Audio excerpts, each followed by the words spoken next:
Good day mga kamamshi! First day of school na naman for this year. So again, preparation mode na naman sa madaling araw. Preparate ako ng mga baon ni Sam. 6 o'clock kasi ang pasok niya. Binigyan ko na rin ng pera para makabili siya doon. At yan ang kanyang breakfast. Nakakatawa tong anak ko kasi super independent na niya talaga kahit na may autism siya. Wow, you miss your friends? Tignan niya, sabi nga niya, super excited daw siya. What else? What do you want to say? About school?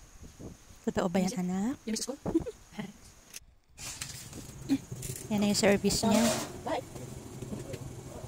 Nakakatawa nga kasi talaga sanay na siya sa service niya. Unlike before. Excited about school? God bless ang pasok sa school. Thanks for watching mga kamamshi. Don't skip the ads.